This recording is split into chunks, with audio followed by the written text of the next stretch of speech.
I'll get started here. So this is we are Data for Good Regina, and Saskatoon as well. And we are led by three chapter leads. Kevin, which we were just talking about, but we couldn't hear him. Then Scott, who I believe is also on the call, and Josh West, which I don't believe I saw him yet, but he might be there too. And then there's myself, the community lead. So my job is mostly just organizing these meetups and trying to get speakers for them and such. And I guess now given the intro presentation. And then there's also Heidi, who does all the communications for Data for Good Regina. And that's like if you have subscribed to our newsletter or are on our email list, where you may have gotten a reminder email about this meetup, and you have likely received the newsletters from her. And so what is our purpose? Of Data for Good Regina? It's to build data literacy in socially focused organizations. So that is the reason why we would want to do something like that is, of course, data is one of the most valuable resources of today's economy, and every other organization is making use of it. But sometimes not-for-profit, socially focused organizations don't make use of it as much as they may should or would be beneficial to society at large. So we come in and we do projects and we help them sort of get up to speed with other organizations. And yeah, we will go back, we'll show the projects we're doing now in the future slide. And then we also contribute positively to the data community in Saskatchewan. And that is included like building data literacy and social focus organizations, but then it's also sort of just interacting with the data community, trying to grow the data community in Saskatchewan. So through those projects, that also helps because it gives an opportunity for younger members of the data community or less experienced members of the data community to participate in some projects and to get some experience behind them and to interact with some more experienced members. So, like I said, these meetups are one way that we help spread data literacy and improve the data community in Saskatchewan. And that is, it gives different perspectives and ideas to the people in like the data community in Saskatchewan. We bring in many different people. So like we've had Sask Polytechnic come in and talk. We've had people from Sask Energy, Shopify. So just many different perspectives and people to bring in and sort of build community and increase knowledge, hopefully. So the other major focus of our organization is, like I said, the projects. So these are the projects we are having right now that are ongoing. Is Phoenix Residential Society, Eden, and the Eden Care Project. Sexual Assault Services of Saskatchewan is just starting out. I believe we just put out a call for volunteers. Scott or Kevin could correct me on that if I'm wrong. I think that was in our last meeting we said that. And then that we just kicked off like the I project. What was that? We just kicked off that project as well. Yeah, just kicked it off. Yeah, that's what I thought. Yeah, thank you.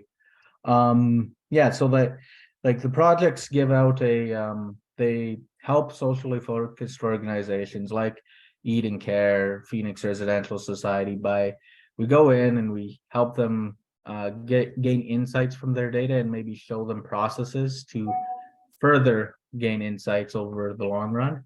And it gives less experienced members a chance to grow their knowledge and gain experience as by learning from more experienced members.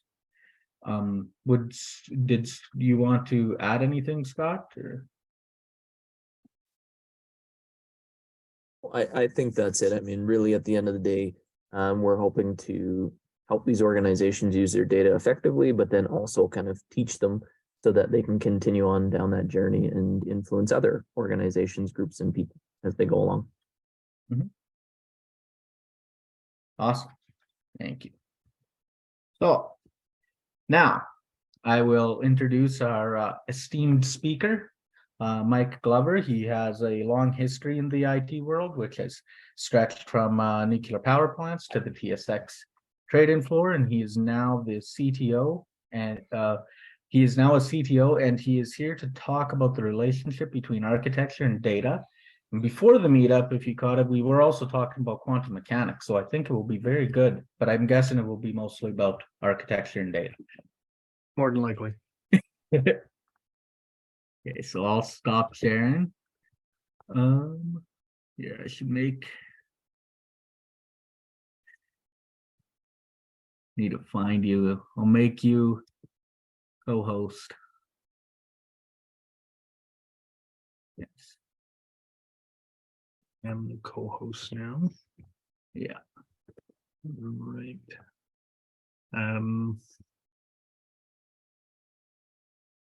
Should I share my presentation, or do you have it? Did you want me to share it? I do have it. I can share it. I've got Okay. actually, you know what? It's a little easier if you do. I've got a big, ugly ass screen, and it doesn't share well on Zoom. Oh, yeah, I'm still sharing.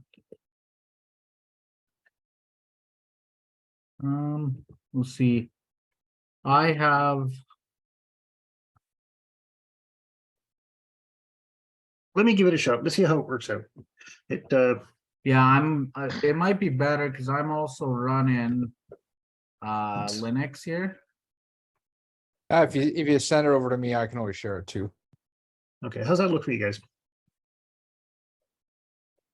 Good. I can't run in presentation mode, but if this is okay, then we can take it from here. Yep. Yeah, are you sure I can? Yeah. Okay. Yep, that's cool. That good? Yep. All right. Yeah, it looks good. All right. So why don't we just kick this off? Good decisions and bad data are bad decisions. It's a phrase I coined quite some time ago. I use it a lot, probably too much. Not because I like to repeat myself, but because I see a lot of bad data and result in bad decisions. So it's a phrase that comes in, unfortunately, way too handy. Today we're going to talk about the relationship between enterprise architecture and data. It's a very tight relationship, and I'm going to see if I can walk through it, and I'm kind of unpack it a bit, and then kind of take you through the journey and finally get you to the end of it. A lot of people don't understand what enterprise architecture is, myself amongst you, but let's see if we can actually figure it out together, and at the end of the day, maybe we'll have a few more brain cells between us. So here's the agenda. Do a quick introduction to who I am. We'll keep it really quick. We'll touch on why we're touching on this topic. We'll actually get into the details of what actually enterprise architecture really is. We'll talk about the domains of architecture. We'll try to understand what good data actually means, and then we'll see if we can kind of create the bond between enterprise architecture and data. So, quick intro. I'm Mike. I appreciate the intro, Cody. I'm currently a CIO and CISO and CTO for an online gaming company, Active Geek. I'm a TOGAF certified master enterprise architect. A lot of people don't know what that is because there's only 18 of us in the world. But what it is, it's a level 3 TOGAF architect. It's an incredibly difficult certification to receive, and it takes a far too long to get it. But I've just had that awarded last August. Picked up my CISM, so I'm actually a security manager, which is why I'm the CISO as well. I occasionally lecture at the University of Toronto. That's my alma mater. I go to the Department of Computer Science and try to help provide some level of insight to what the world looks like. And in some cases, I actually get to screw them up a little bit. more often than I actually there to help. I'm a 5th degree black belt karate instructor in my time off. And I'm a dad to a pug and a blind rescue squirrel. And her name is Spanky. And Kevin has met Spanky. Moving on. Okay, so why are we touching on this topic? I mean, obviously, the organization that you guys all belong to, data is obviously a big focus. You appreciate and understand the value of data. So certainly, which is why this topic was put together. But the last 15 to 20 years, data has actually become a much debated and discussed topic, both inside the workplace and outside the workplace. 10 years ago, business intelligence was the corporate rage. Everyone was talking about your business analytics and your intelligence and what to make of it and what to do with it when you get it. And then all of a sudden, 5 years ago, big data, machine learning, AI seems to explode on the market. ChatGPT is a prime example of that. All of a sudden, you've got this kind of amalgamated knowledge of data that's now coming to life, if you will. And a lot of people don't really understand the mechanics of what goes on behind all of that. And we'll touch on some of that, but part of that is good data versus bad data. ChatGPT is only as good as the data that it relies on. Sometimes it gives you a very solid answer to a question, and other times it leaves you scratching your head, and that because it's been trained with good data versus bad data, depending upon the topic is. Companies who are data-driven absolutely outperform the competition. I think I'm kind of preaching to the choir here, but that's a well understood and kind of well repeated fact that companies who actually do really pay attention to the data, treat it well, use it well, will outperform their competition. One of the things I tell people that is, I could open up a restaurant across the street from a keg and I could outperform them because I will spend my time splitting my data 17 ways someday. And at one point in time, I will outperform them because I'm actually paying attention to the data and what it means to my business. And a lot of companies that do that realize the same results. Most companies actually assert they're data-driven, but most companies aren't. And there's a disparity there. And the question is why is there a disparity? Why is it most of the companies say that they are when they're actually not? And that's part of the basis of the conversation we're having tonight, is there is a disconnect between what companies think they do, how they do it, and what's actually really truly going on. So let's start with some basic data axioms. First, Cody, and I think you iterated this, data is a key enabler of all businesses. And as time passes, more and more businesses are starting to come to terms with that fact, is we're starting to recognize that the more a company actually invests into the data, the more actually they're going to get back a return from that investment.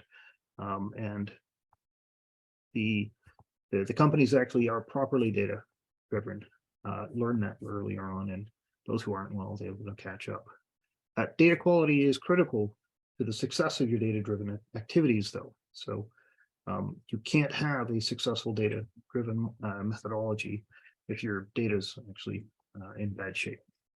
However, the correct use of the data, quality data, is the business differentiator. Meaning, even if you have a small set of good data versus a large set of bad data, the smaller set of good data is actually going to be more meaningful, actually more beneficial.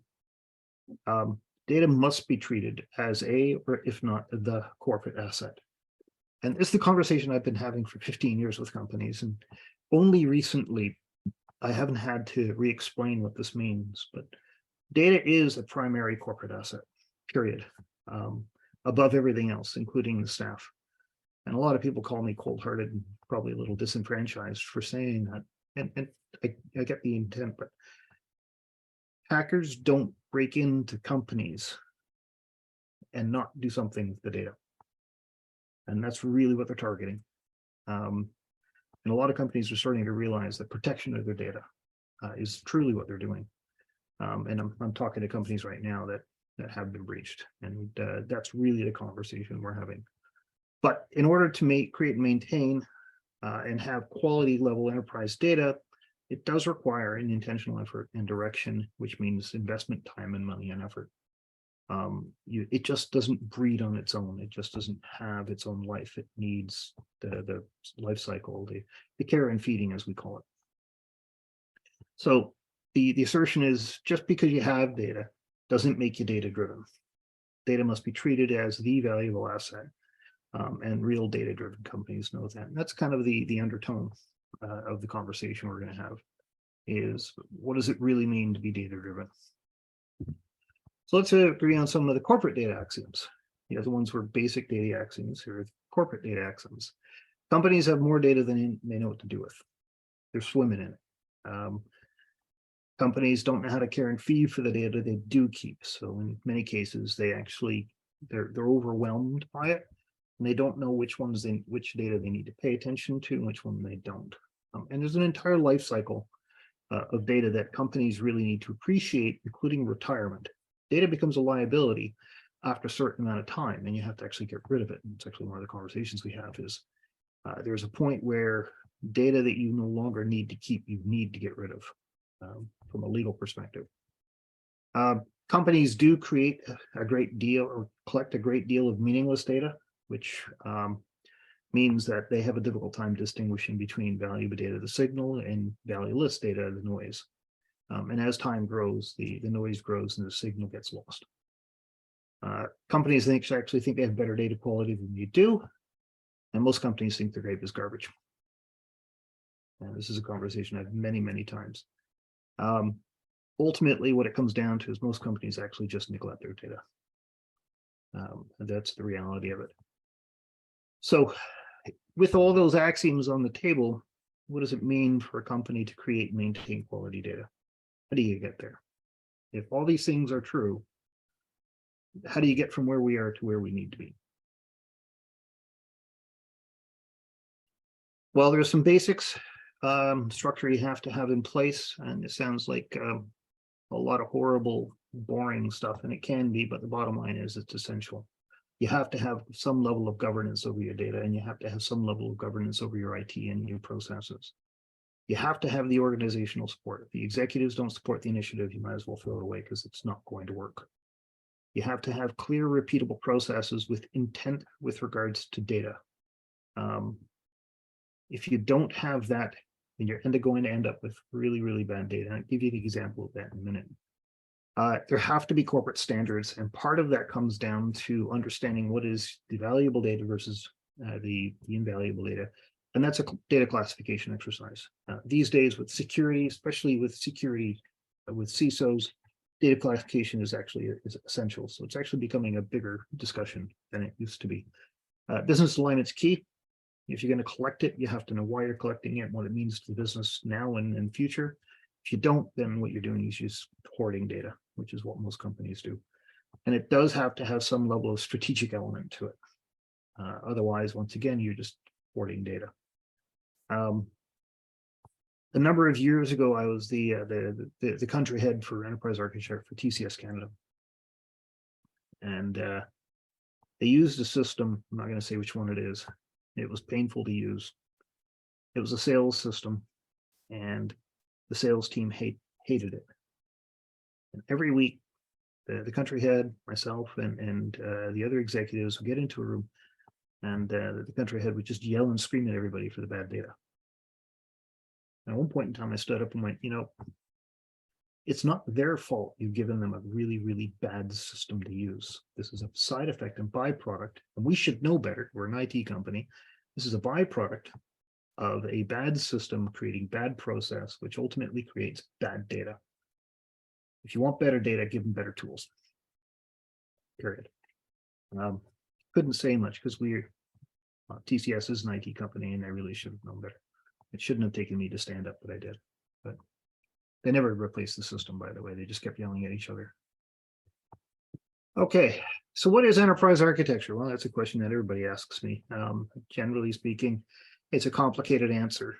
So I went to CIO.com because they seem to have one definition that a lot of people like to lean on. That's what it is on the screen. It's effectively the process which organizations standardize their infrastructure to align with business goals, et cetera, et cetera.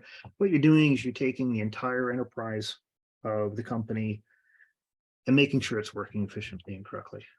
And that sounds like a lot of steak to chew. And it is. Which is why it's a pretty tough job and why a lot of people don't succeed at it. But you'll notice in the definition there's no mention of data. So there's got to be a link there, but where is that link? Well, let's look at the data. Let's look at the definition a little closer. You'll notice that in the colors actually align to the other elements of what I talked about when I said what you need to have when it comes to actually have an organization that manages and maintains its data in an efficient and meaningful way. You have to have governance. That's what the white is supporting. You need the organizational support. You need the standards. You need the alignment. You need the strategy, and you need the processes. And that's kind of how it all starts to bond together.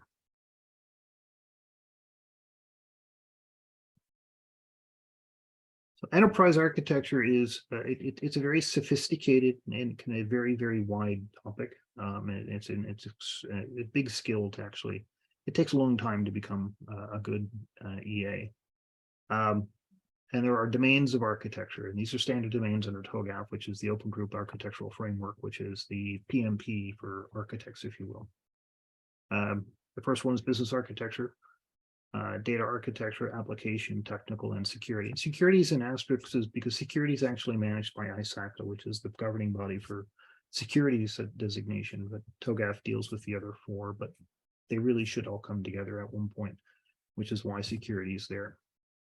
And that's the basis of enterprise architecture. We look at the enterprise of a company in those four major or five major quadrants. So security architecture is what we consider to be a horizontal skill. It actually cuts across all four: business, data, application, and tech. But we look at the world through those lenses of business, data, application, and tech. So since ChatGPT is all the rage, I thought, well, I'll just ask ChatGPT to tell me what I do for a living, because I certainly don't know half the time. So there's your definition on the side. I'm not going to read it to you because it's pretty lengthy and lots of verbiage, and this is strictly just business architecture. But there are some key things that I've highlighted. First and foremost, processes are called out, capabilities, stakeholders, and resources.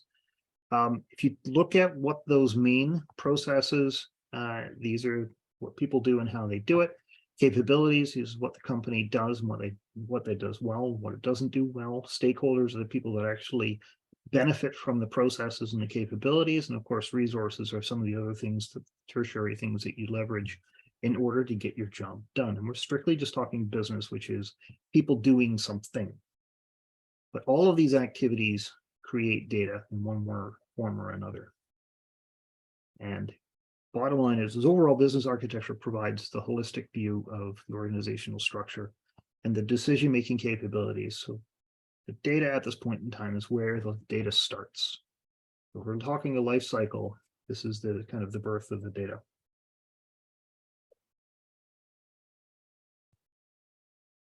When we move into data architecture, which is its own domain, once again, I asked ChatGPT to give me its take on data architecture. I'm going to call out what it talked about, which is accuracy, consistency, accessibility, and secure. All of that is part and parcel of the management and the care and feeding of data while it's inside the system. And there's an overlap between the TOGAF definition of what data architecture qualities are and the ISACA data qualities. And we'll touch on that in the security, but accuracy means that the data is correct and complete. And those two attributes need to be there, meaning that the data is fully formed and it is correct and in its formation. Obviously, security, that's a big conversation these days. I don't think you need to touch on that too much. Consistency, meaning that if you have a single point of reference for data, that's great, but that never happens. So if you have multiple points where you actually have data references across the enterprise, those references need to be the same. So a standard topic in that regard is customer information. You'd like to have a single version of the truth when it comes to the customer, but that never happens. So you have to make sure that the data information you have amongst for a customer is consistent. And accessibility, once again, is just because you have it, you should actually make it used, but not to everybody. And that's part of the ISACA rules. But this actually underscores what data lifecycle management looks like.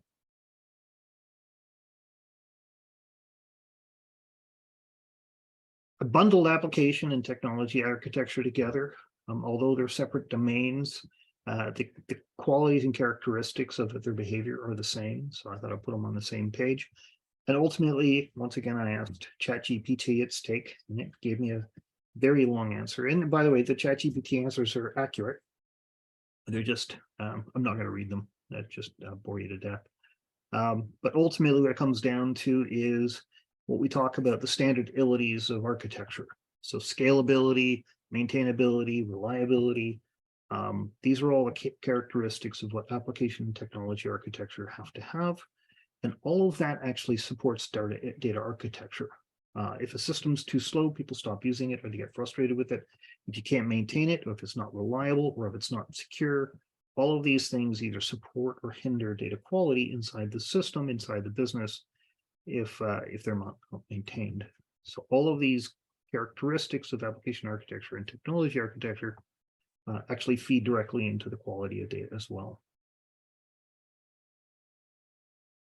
If we look at security architecture, once again, ChatGPT, being my friend, had an answer for me.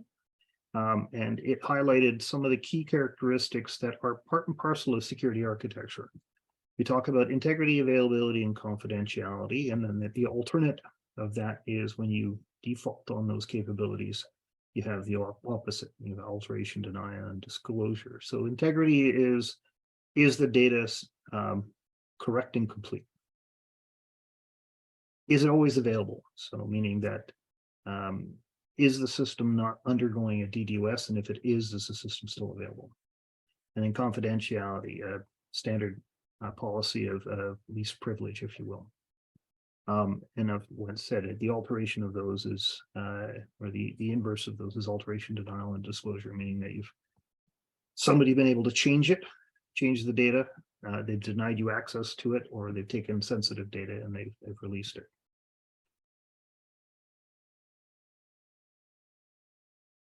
Okay, so with all that blathering on that I've done, what does it mean? Well, we really do have to talk about what good data is, and there's a thread through the conversation that provides some level of insight to that. First, good data is reliable. You've heard me use that phrase before in several of the slides. It has to be secure. I think we're all aware of that. It has to be accurate. It has to be consistent, and it has to be available. Those are the properties of good data. All of those properties together create a high level of trust. The more those qualities are in place and the more they're paid attention to, the higher the trust, which means the better the decision-making you can have on them. And data trust is a huge conversation. I'm sure you guys have had this conversation probably thousands of times about how trustworthy is the data, how good quality is it? And these are the properties that require or part and parcel of what good data says. Okay, what's good enterprise architecture? Well, you create reliable systems, you create secure systems, you create scalable systems, you create maintainable systems, and you create accessible systems. And they cross the domains of architecture. And when I mean system, I'm not talking computer. I'm talking organizational system.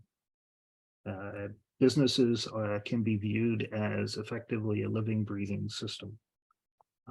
All of the pieces that go into the enterprise, how they interact with one another, what they do, how they support one another, and how they make the whole is what I'm talking about. A system in this regard is not just a computer system.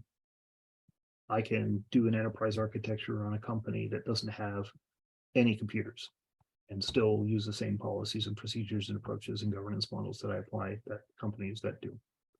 So good enterprise architecture makes sure that we have a reliable system and it's secure and accessible, maintainable. What's the relationship? Well, it actually just comes down to trust. If you can create a good enterprise architecture, then you support the data. If you can create supported data, then you have good data. And ultimately, at the end of the day, if you have good data, then the entire sequence of events and the enterprise that you put together creates a formulation, or at least a basis and foundation of trust, which is really truly what the companies are looking for, and a lot of them don't have. And going back to the first sentiment, good decisions on good data are great decisions. And that's the alternate of the first statement from the first slide.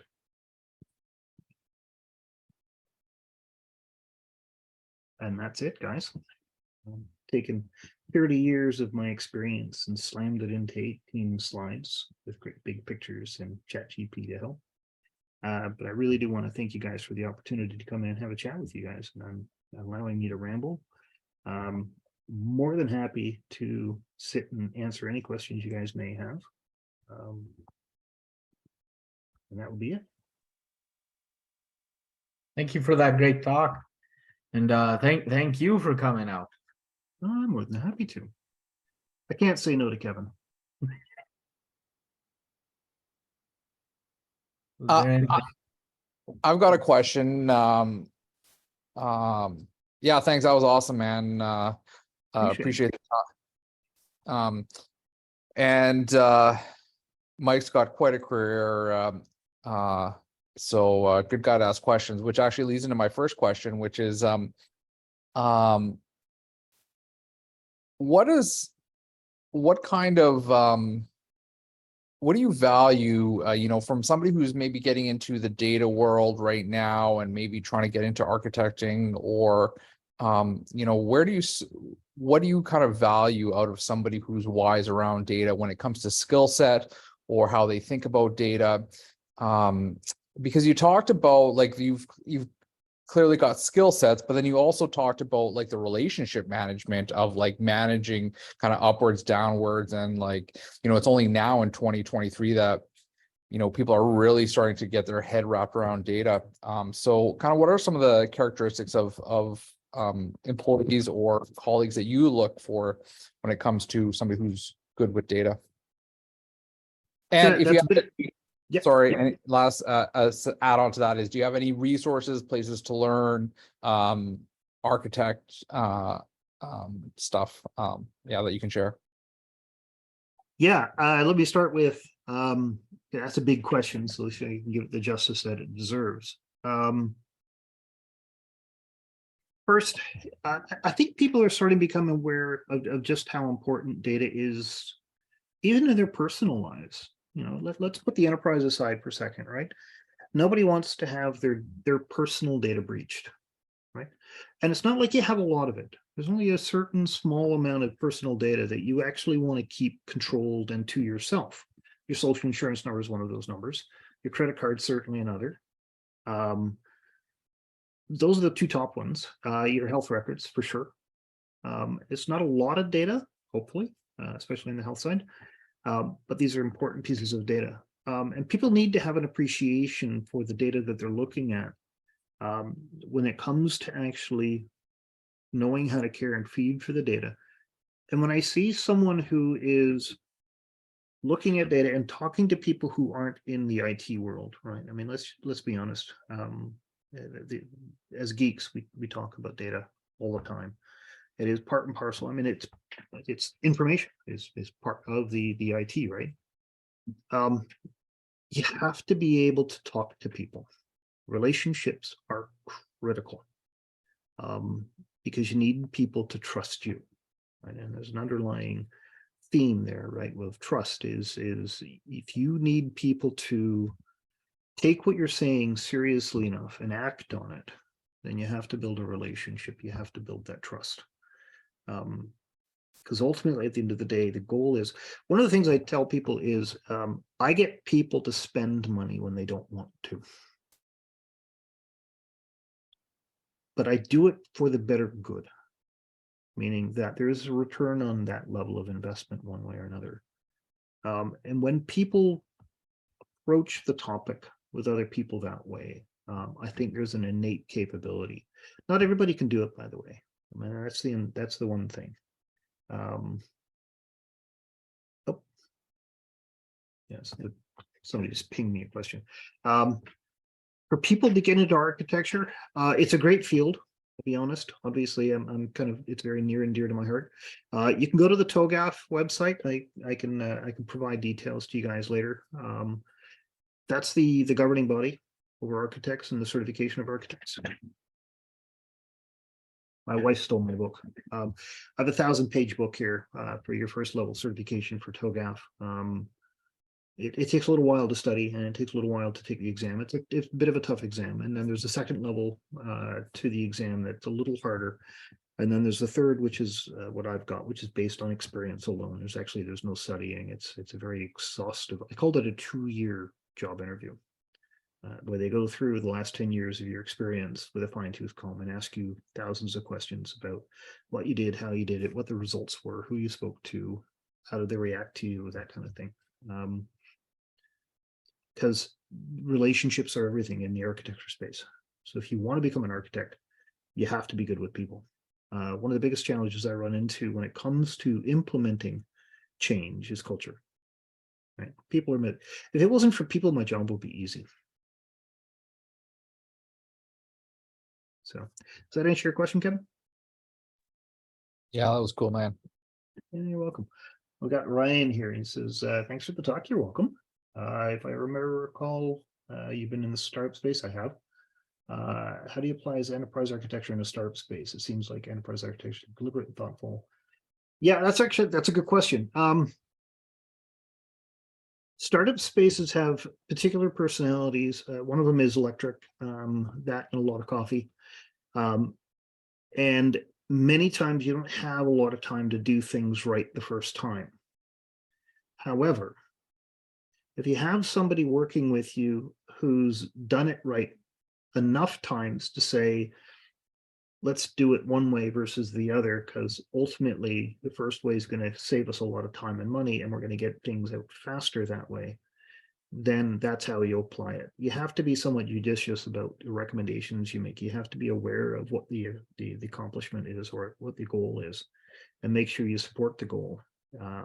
Otherwise, what you're doing is you're putting a lot of governance in front of people, and people hate governance. One of the things that I do, and I never thought I'd do this actually because I went to U of T for computer science, math and logic. Not once did I ever think while I was in university, I'd actually am spending most of my time writing documentation. And that's actually what I end up doing is I write lots and lots of documentation. And one of the hard rules is if you're going to put governance in front of people, it's got to be light.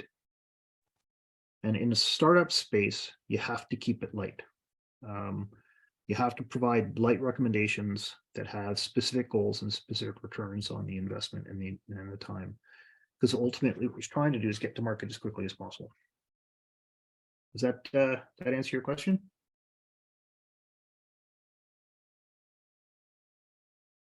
I'm going to go with yes until he says no. Oh, you're welcome. Okay, excellent. Gilbert, how can a regular employee who understands the importance of enterprise architecture especially help leadership understand the need to invest in this area? Oh, wow, man, geez, that requires a beer. That's a big question. So one of the things I tell my architects is you can never say I told you so. Okay, meaning that there are going to be times where you sit with either executives, your peers, or other people, and they constantly fight you, and you know they're going to be running down the wrong road, and you know where that road is leading, and you go, please don't do that. You're going to waste 6 months and $2 million, or what have you, or whatever the circumstances are. And they go down that road anyway. And then in 6 months' time, they come back and it's like, well, we just waited six months and $2 million.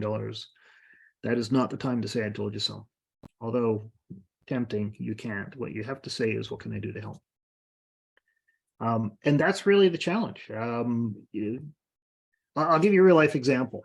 I don't like the guy anyway, so why not?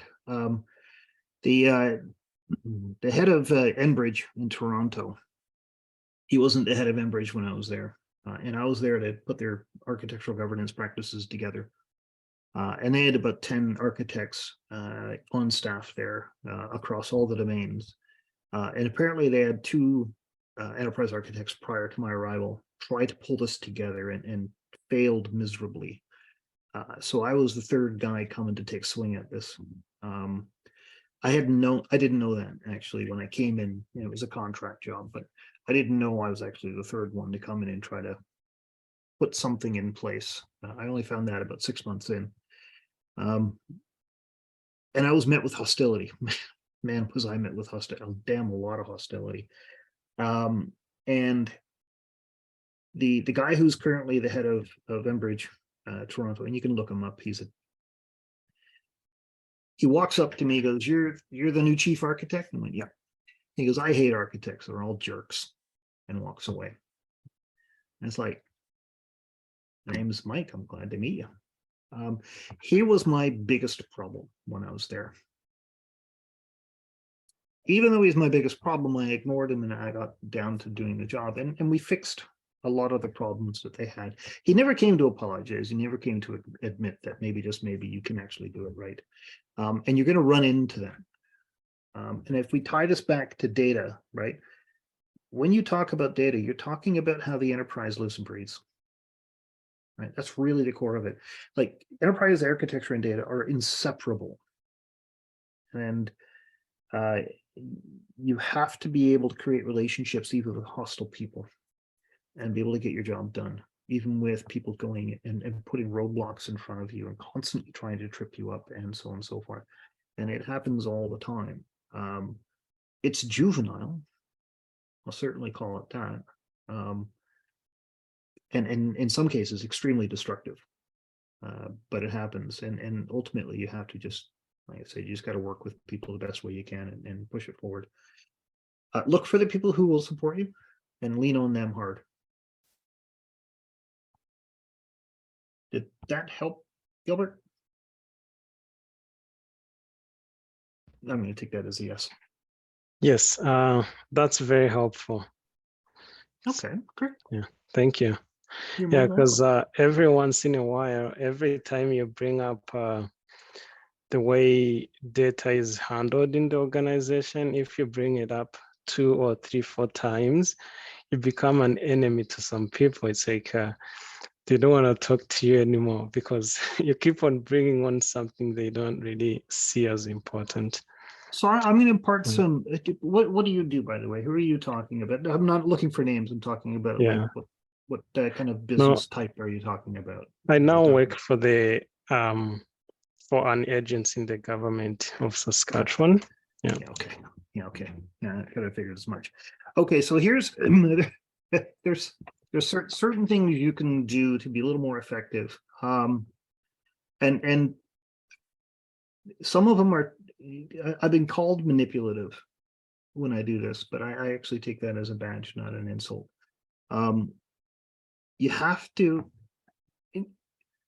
when you're talking to people, right, and I'm speaking to you, Gilbert, directly Yeah. with regards to the challenge that you brought to the table, right? Let the conversation flow on its own. Interject very lightly if you have to, just to kind of keep it moving in the direction you want it to, but listen more. Pay attention to the words that people use the most. The action words, not the nouns, screw those. The verbs. Pay attention to which verb they use the most. That's what's important to them. Once you latch onto that, you can start talking to them about things that are important to them. They'll start paying attention. Secondly, and this is where it gets a little manipulative, if you can find a way to make your idea their idea, there's no way they're going to say no to it. Because now all of a sudden they're contradicting themselves, and people don't like to do that. And that takes a little bit of skill, but you can eventually kind of do that. Because if your heart and mind is in the right space, right? And I'm not saying it's not. I'm going to assume that you're absolutely looking at the bigger picture and going, down the road, we need to do X because we don't, Y is going to happen and Y is really bad. So you really have to kind of read people. You have to read the room. You have to listen to people, what they say and how they say it and what's important to them. And more importantly, and this is a lesson I did learn at Enbridge, it wasn't all bad news, is in my tickle trunk. When I come into a company, I usually put my tickle trunk on the table going, I'm going to save you money. I'm going to make you more operationally efficient, and I'm going to give you a greater profit margin. This is how we're going to do it. And 9 times out of 10, that's accurate, by the way. And it's not just me throwing numbers in the air. I've done my homework, and I've said, if we do X and Y and Z, here are the savings you're going to receive, or here's the kickback you're going to get on your investment. But not all companies work that way, especially the government. Enbridge in Toronto is a government-funded monopoly.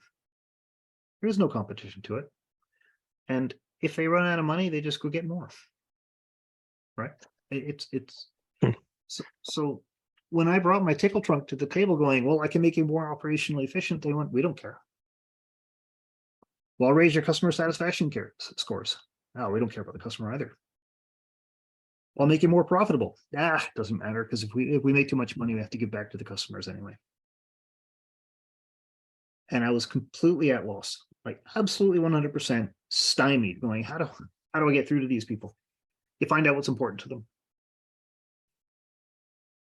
Safety is important to Enbridge. The moment I started talking about how this thing is going to improve their safety rating and support their staff and make them more safe, boy, people are lining up around the office just to sit and talk to me. So those are some of the tricks of the trade in order to get the things you need to get done. Does that help? Yes, that helped. Thank you so much. You're more than welcome. Sanjeev says, is it feasible to apply the insights gained from good data of an organization to guide the architecture decisions of another organization in the same market? Have you come across such examples? I have, and no. And let me elaborate. Data is like a fingerprint. It's like a corporate fingerprint. Let's talk about Burger King and McDonald's, for example, right? Identical companies for all intents and purposes, correct? Sanjeev, are you on camera? Did you leave? All right, I'll just talk generally. All right.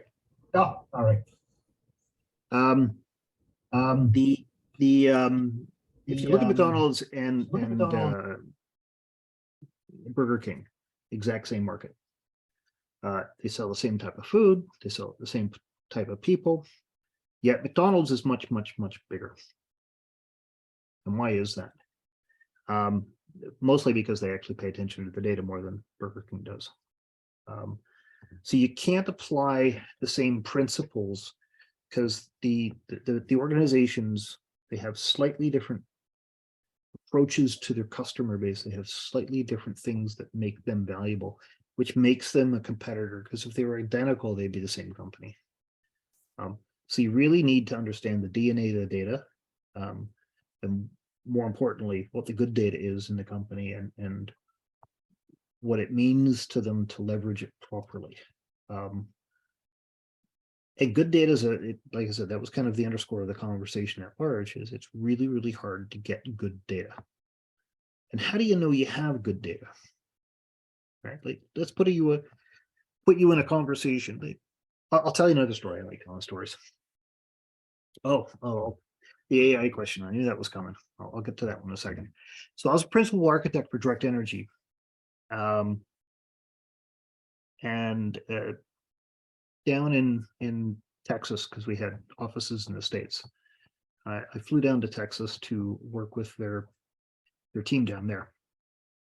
And they have a $35 million program going on to put together kind of a holistic view of their customer base. And more importantly, customers, which they called spinners. And spinners were people who signed up to one of the utilities, and they sold gas and power.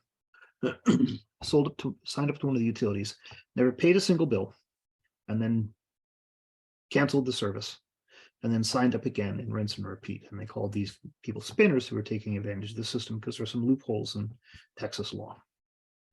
And what they wanted to do is they wanted to create a relationship between the spinners to see if they can actually detect a spinner before they signed up again, so they can deny them service, which they were entitled to do. because there's competition, so you can go to the competition instead of us. So I was down there, and Americans by definition don't like reporting to Canadians. It was one of the, especially Texans. It was one of the challenges we had. And I was down there and I told them that if we're going to do this, we have to actually pay attention to the data. We have to actually pay attention to the quality of the data. And I don't think the data they had was very good. I said, so we really need to inspect the data, go through the process of reviewing it and cleaning it. And if it's not any good, send it back out to the customer base and have them clean it. And there's an approach I had to that they all poo-pooed anyway.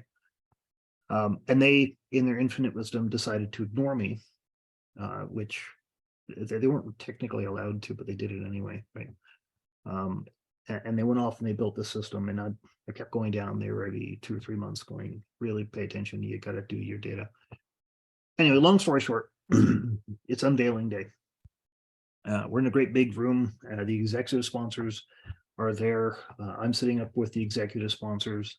The program manager's up in the front doing a song and dance.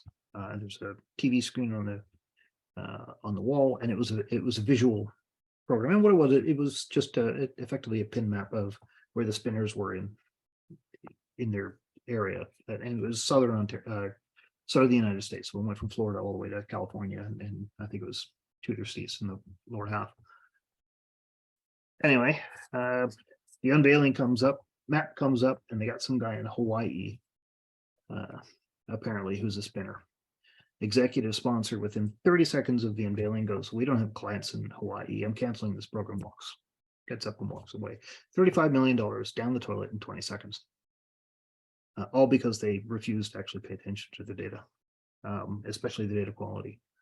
I've seen that more and more. Seen that too many times. And going back to Gilbert's question is, how do you get people to start paying attention to it? Well, these days companies are starting to, but not as much as they should. How do you see AI impacting the role of the architect? It's a tool, nothing more. At the end of the day, architecture is about relationships, and AI can't bond relationships. It's just not possible.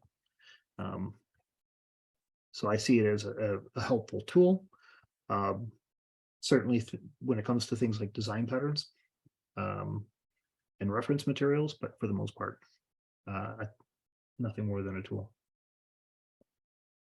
So Fred, and let's say an organization took one of the particular direction in establishing a good architecture. Down the line, they realize there's some problems with drawbacks in the path. How does it do you turn a different direction in terms of establishing the enterprise? It happens all the time. We call that technical debt. Companies have it. And technical debt doesn't necessarily mean it's legacy, although legacy is technical debt because it's getting more and more expensive to maintain. I've seen companies, brand new companies, startups, create technical debt out the gate by doing what we call anti-patterns. A pattern is a series of good behaviors, and anti-pattern is a series of bad behaviors. So you have to do that all the time. You're constantly revisiting the architecture and constantly revisiting decisions that have been made, and 9 times out of 10, most of them aren't scalable. And that is really key and cornerstone to the job at hand. Does that answer your question? I'll go with yes. Oh, Sanjeev, thank you, Sanjeev. Okay, cool. Does anybody else have any questions? By the way, really, really great questions. I could answer millions of these questions because, and you know, obviously this is kind of a passion project of mine. Like I said, if we come back to, because this isn't about enterprise architecture, this is about the relationship between enterprise architecture and data, and they're inseparable, right? And a lot of characteristics that, and I'm going to go back to Gilbert because I think he kind of really hit the nail on the head, is how do I get people to start appreciating the asset value of data? How do I get them to start appreciating what it means to actually care and feed for it correctly? And how do I determine the value of that investment? If I'm going to spend $1 million in improving the data, how do I quantify that improvement? How do I turn around to the person who's giving me the money and go, this is what you got for your money? And that's the tough part. And that's this one thing. But you got the TOGAF. Okay, we'll come back to it. So that's what you have to do when you're talking about data. You really have to understand what good data means to the organization at large, and what it means to their customer base, and what it means to their operating model at large. And that takes a lot of homework, but not insurmountable, but certainly do. Thomas has got his TOGAF level 1. Hal Valley was level going to 2, and eventually level 3. Okay, it depends what your career path is. Level 1, so there, like I said, there's 4 levels to TOGAF certification. I'm currently doing in the process data architect. Oh yeah, okay. If you're going to do data architect, absolutely go level 2. Yeah, I would argue that Thomas, you want to turn your camera on? I like talking to people, right? Unless you can't. Oh, there you are. Oh, okay. So you're data architect by trade? Yeah, I've been a data architect for about 6 years. Get your level 2.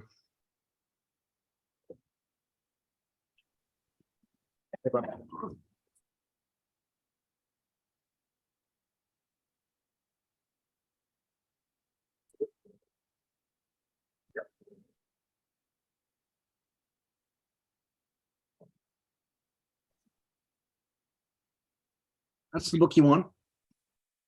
There it is. Actually, they have version 10 out now.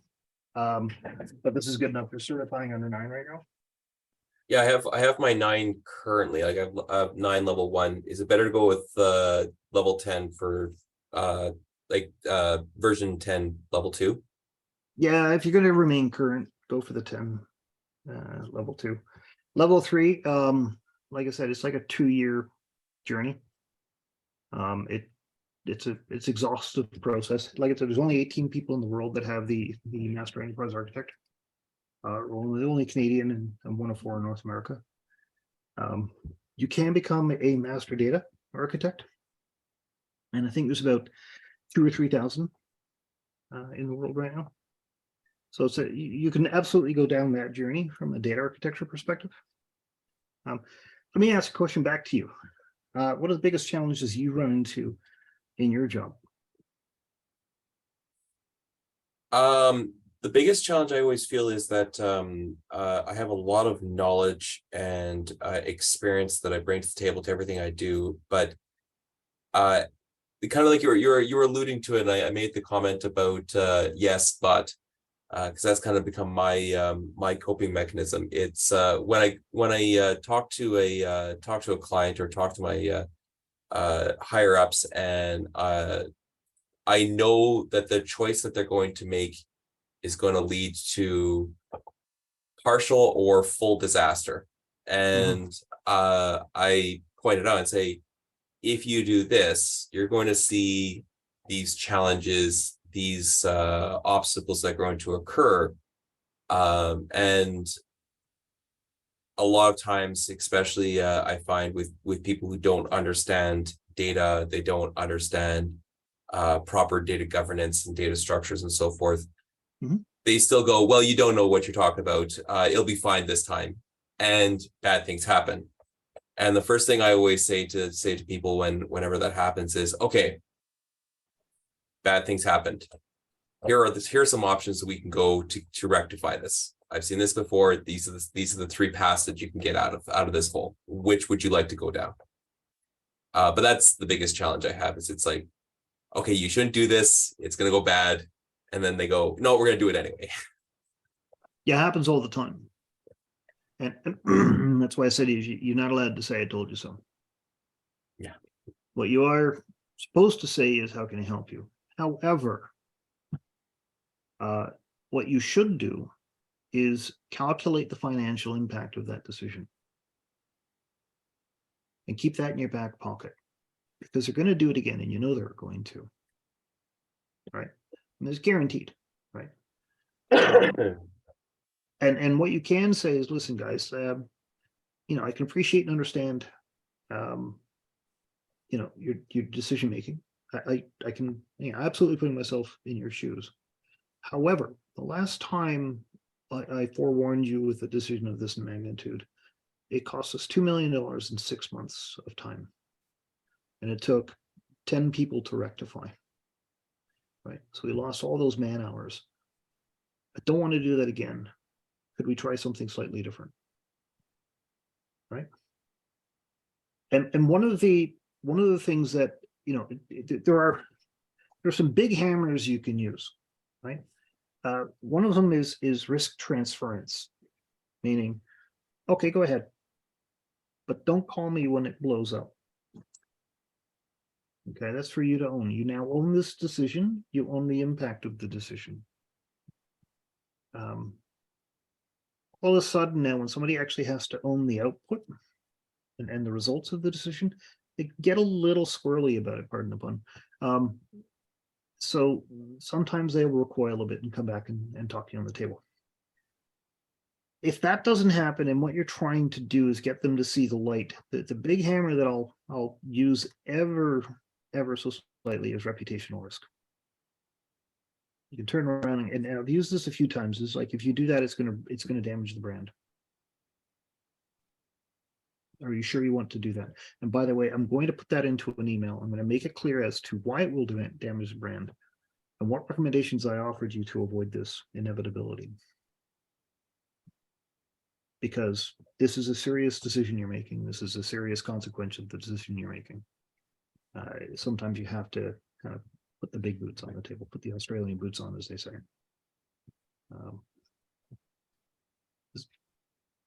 And that's part and parcel of the job, by the way. That never goes away. It's probably why most of us are alcoholics. I drink a lot of tea. There you go. Spiked. Does that help? It's very much of what I do. It's more validation that the method I use right now is the correct method, because it's pretty much what I do right now. It's that, like I said, like that sort of, yes, but it's going to cost you this. This broke. This failed. We knew that this was a possibility. Now let's talk about options. If this happens, these are the consequences of it. Are you willing to fully accept those? And yeah, I've used all those in the past, and some of them work, some of them don't. It all depends. Like you said, it comes down to the individual. You need to find out who those what those individual motivating factors are, and go against those. But yeah. So no. I'll give you another story, because I mentioned I like telling stories.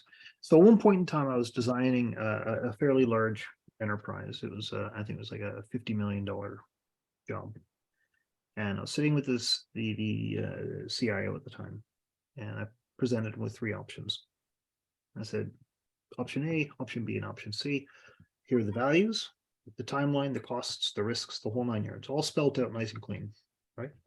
And I was going to hang the decision on him because it's a big program and it was his program and he needed to own it, right?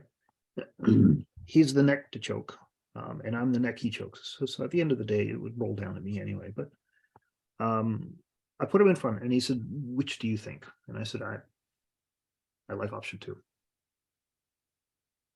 He goes, I'm going to go with option 1. I was like, really? He goes, yeah. He said, because I already actually have that risk profile. It doesn't change my risk profile at all. Like, oh, well, if I knew that, I would have said option 1 then. So you need to understand the audience you're talking to, understand the risk they own, and speak in a way that says, this decision is going to increase your risk profile, or it may not. And you can turn around and go, listen, I understand why you're making this decision because it doesn't change your risk profile, but it changes everybody else's. And there's more people in the business than the decisions that you make. There's an impact. And understanding the landscape of the people you work with and the portfolio of risk they have and what motivates them is critical to getting these things done. And it takes some time to get to know people. Grab a tea with people. Sit down, talk to them. You'd be surprised how far that gets you.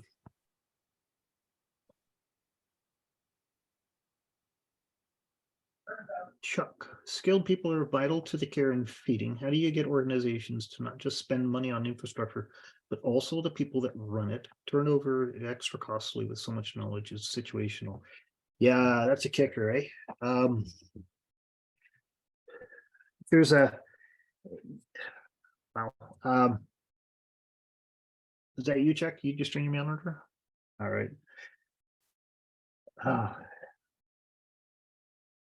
That requires with executives who understand that quality is not quantity, and quality may end up costing you more per unit, but actually saves you more in the long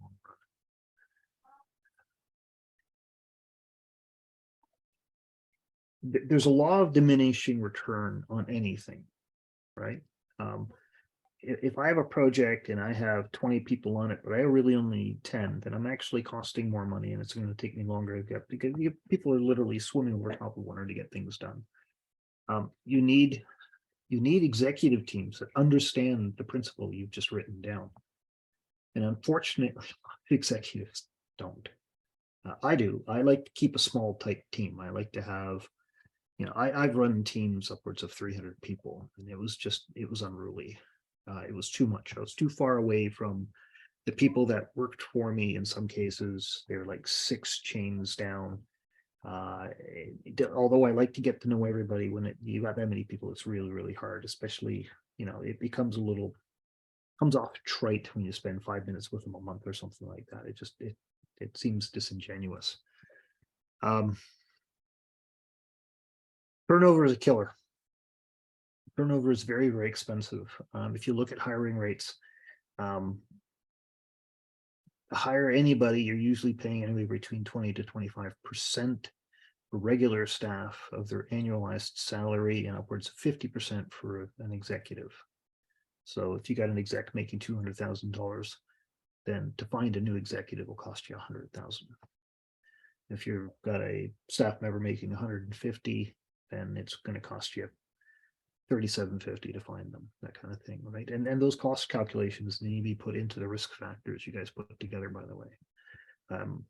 And what we call tribal knowledge is critical, right? You get people leaving the door and walking out the door and taking an innate amount of insight and intelligence with them.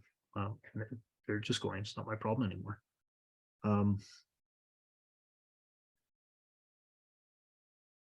What's the impetus behind your question? Because I feel like this is a tip of the iceberg and there's a bigger question underneath it. I work more in government and academic settings where a lot of money is soft money or project by project, and the types of skills that we're talking about require years of experience, and getting those sort of permanent positions into the payroll plans or the operational plans. How do you make that case? And in line with everything else we've been talking about, when so many of the decision makers just aren't going to understand data, like they like getting the outputs of data, but they don't necessarily understand everything that goes into it. They're not necessarily going to recognize skill or talent. So how do you kind of become a bridge and like or a bit of a middleman and explain that to folks and get them to buy in? Yeah, absolutely, Kevin.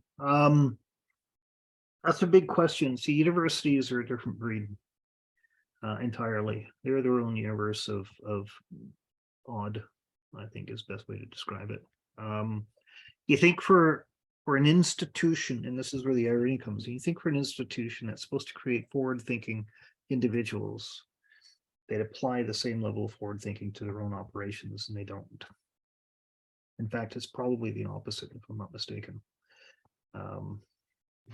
Yeah, let's talk about government. I actually work in government. I just work with academics as well, and I see it's even worse in academia. But yeah, I know exactly what you're saying. It is governments. It depends what government. Let's say. So I spent a year with the AGCO building the iGaming Ontario. I designed iGaming Ontario with the AGCO. They're a hard working crew. They're actually very smart, very dedicated. Probably the only government agency I ever walked away from going, wow, that's actually they've got their proverbial shit together. They really do. I've worked with the Ontario government at large, absolute circus. I've worked with smaller branches of the government, even worse circuses. Like you understand, you get to a point where you go, how does this actually operate?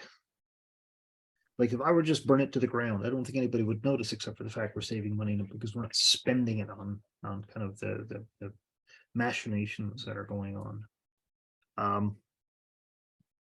Governments are a different breed, but they're political as hell, right? And it comes down to individuals with personal agendas 9 times out of 10. It's a tough place to be in because, but however, in government, people tend to stick around in their jobs a little longer than in kind of the open market. Turnover rates in the open market are higher than they are in the government agencies and the government bodies. If you're looking to get people to kind of look down the road with you, which is, I think, kind of what you're alluding to, look down their road. Walk them down their future with you. Let them see what their future could be if they support your initiative and support the thing that you're trying to do, and help them go from where they are to where they want to be. Especially if you have a successful program, they'll latch on to it like a duck on a June bug. Because let's be honest, the governments are full of people who really don't do much outside of try to take credit for other people's work. So if you do good work and you need somebody to help you, then might be the way to do it, or one of the ways to do it. There aren't really I don't have a lot of positive experiences with the government, to be honest. I was asked to come in and help Phoenix. And I couldn't run the other direction fast enough. It's like, I'm not going near that. That's an absolute mess. Not going to happen. Yeah, TCS was asked to come in and bid on it. We talked to the CIO for the federal government at the time. And she said, well, Mike, you got the experience to help us out. And it's like, I do. Just don't have the patience. So no, it didn't happen. I ran away from it. Shared Services Canada came knocking on the door shortly after it, and I ran just as fast. Same reason. It was just a mess. My understanding is Phoenix is still going on, if I understand correctly. Yeah, everybody knows it's the epitome of bad projects. It's kind of the Balrog of projects. It's never going to die. By the way, it's going to live forever. One of the CIOs, which he's a friend of mine. Which one was he? He was one of the CIOs for one of the arms of the government. He said for 7 years, people hadn't actually received a paycheck through the payroll system. They're still taking paper checks because they haven't got it sorted out yet. It's fascinating. Like 7 years later, it's still going on. It's like government is government, man. I hope I could help you, but given the environments, especially universities, I don't even bother with the universities. I've been asked to come in and help U of T, my alma mater, a few times, and it's like, no, man, you guys are just you make my Drakey problem worse if I come in and help you out. It's just not going to happen. There's too much posturing and not enough actually committed to actually getting to the final goal, which is Phoenix's problem, right? Is IBM, and actually I knew some of the guys that ran the Phoenix project from IBM originally, and he was one of my old bosses. He said the reason why I failed, it wasn't because of IBM, it's because of the people that they actually had to work with. There's just all sorts of shenanigans going on. He didn't get into detail, but governments are tough. What can I say? I don't know what they're like in Saskatchewan, although I was out in Saskatchewan helping Potash Corp. They had some problems, and they're a big shop, and they've got some politics there, and most of these guys apparently came from the Saskatchewan government as well. I don't know And what to say. maybe in the privates, I don't want to keep you all night, but then in the private, No, by all means, I'm here. let's say, like when you're talking about infrastructure, like the physical technology, which everybody's excited about, versus just keeping talented people on those teams. How do you approach that in the private sector? You have to give good people interesting work. Right, and one of the things I tell companies when I work for them, I said, there's two types of CIOs. There's the type, the CIO for Canadian Tire is a good friend of mine, Rex, really super guy, like really like him a lot. But he's the second breed of CIO. There's two types. There's the type that come in and actually get stuff done, and there's the type that put their feet on the desk. He puts a seat on the desk because that's what the job demands, right? It's a big ship. It doesn't turn fast. It moves at its own speed, and whatever decisions he makes, it alters the direction of the ship ever so slightly. And Canadian Tire just gets lifers because the work is not necessarily all that interesting. They do have some interesting projects going on. They've got a legacy refreshment project going on right now that I should actually bug them about it. Which is interesting because you're taking all the old big iron stuff out because they've had it forever and it's got to go. But for the most part, if you want to keep good people, give them good work. The challenge is how do you get the good work? How do you get a government agency to turn around and go, let's do something that's of value? That goes back to motivating factors, right? What arm of the government do you work with? I work in health. Okay, well, health actually, that's probably the most interesting because from a security perspective, data security on health records is paramount. So anything that you would do that would improve the data quality for the patient's care, and certainly improve the security in which that data is maintained, I would see resonating pretty strongly. I would certainly lean into that.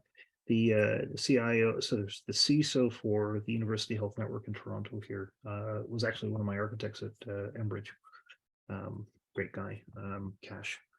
Him and I have talked about this, and he says he took a lot of the policies and procedures that we put in place in Enbridge, and it wasn't me, it was the team at large. And he said he took a lot of the policies and procedures we put in place there, and he's brought them to the University Health Network for that specific reason. Most of them around data security, right? And I'm sure if you're going to get in conversations with the folks at your arm of the government, that data security, health records, data accuracy, and accessibility are probably the key topics that are probably raised quite a bit.